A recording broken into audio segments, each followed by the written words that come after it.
Hello, everybody, and welcome to the Devil's Digest postgame show following Arizona State's 87-76 win over its crosstown rival GCU here at the Footprint Center. As always, my name is Justin Lester Toast. That's publisher Hode Rubino, and Hode. ASU improves to 3-1 on the season, and quite frankly, compared to that exhibition against Duke and even that Idaho State win to open up the season, this looks like a completely different team. Yeah, I really could not agree more, Justin. It's just amazing what a turnaround this team has made. And look, I mean, just like everybody else, I read and I saw and I heard the buzz that was going on in the offseason and the preseason about this team being the most talented that Bobby Hurley ever assembled in Tempe. Very talented freshmen, very veteran and proven transfer players. And you wonder when it was all going to come together. And like you said, when you saw that exhibition game at Duke, 50-plus loss, when you look at a very close win against Idaho State, ASU played great defense, but their offense left a lot to be desired. You wonder how ASU was going to fare in that gauntlet of games that was coming up. Santa Clara, neutral court in Las Vegas, road game at Gonzaga, and tonight here against GCU. Well, ASU goes 2-1, and let's face it, that road game against Gonzaga, as bizarre as it may sound, I mean, it really could have been also another game in the W column for ASU. But in all three games, ASU scores 80 points. So we're definitely seeing the offensive power really come to light. I think maybe against Gonzaga and Santa Clara, the defense wasn't really up to par, at least not in long stretches. And the game against Santa Clara was won by a shootout. The game against Gonzaga definitely scored quite a bit of points too. So this was one game where I thought it was really a more complete effort, if you will, from ASU, playing very well on the offensive end, but also on the defensive end was really able to stifle GCU quite a bit. What a great atmosphere for college basketball. 13,705 fans in the stands. Yes, most of them were actually GCU fans, but nonetheless, I think that ASU maybe playing Gonzaga early in the week in a very hostile environment. Maybe that was somewhat of a good preparation over here, but nonetheless, the Sun Devil fans that were here in attendance, and there were quite a bit of them, definitely are living home really happy. We know the bragging rights that goes on between ASU and GCU, all the smack that we see online, and for the third time in a row in the last 5 years, ASU comes up on top again. Yeah, and it was a pretty well-rounded win for the Sun Devils, but the star of the show was Josan Sanan, the freshman guard, who many projected before this season to be a one-and-done type guy, and he definitely showed that talent and that upside tonight. Yeah, and how fitting he does it on the Phoenix Suns arena over here. 28 minutes of play, 21 points, 5 of 7 from three-point range, 8 of 12 overall from the floor. I said in the preseason, this guy doesn't look like a freshman. He doesn't play like a freshman. And maybe I had some doubts, just like I had about the rest of the team, when I saw how they played at Duke, when I saw how they played against Idaho State. But I think in the last few games, Josan Sanan is really coming to his own.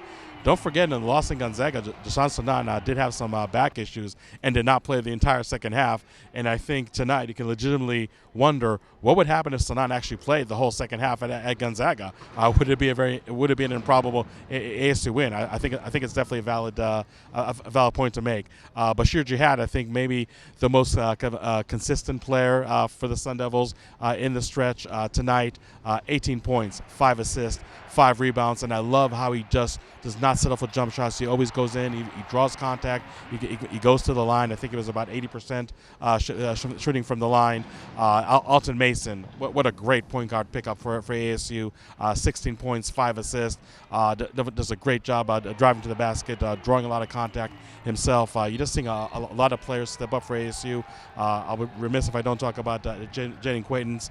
Maybe on the offensive end, is not contributing all that much, but not only does he have 2 blocks, and he has actually 14 blocks for the season, but he alters so many shots. And GCU is a pretty long team, and I thought that he did a great job. And Sean Phillips is backup, 6 points, 8 rebounds, a big contribution off the bench, just like Sanan. So you're really seeing a lot of pieces right now really come together for Arizona State.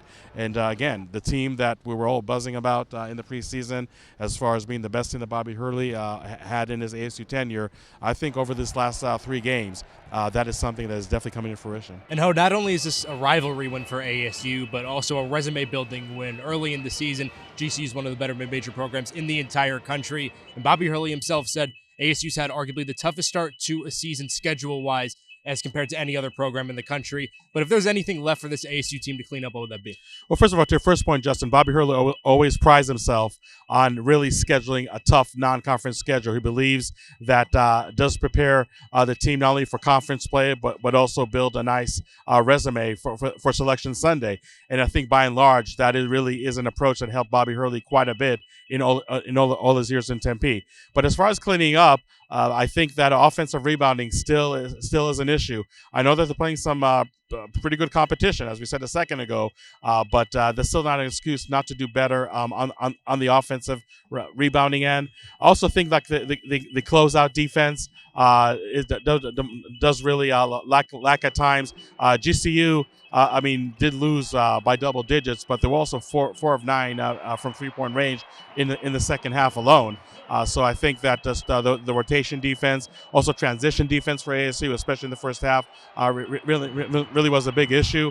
I was going to say turnovers maybe at halftime because ASU had 11 of those. They only had 4 in the second half, so at least that was one aspect there to clean mid game. I just thought really just out of halftime, I think ASU just really came out not a much different team, but maybe a more efficient team.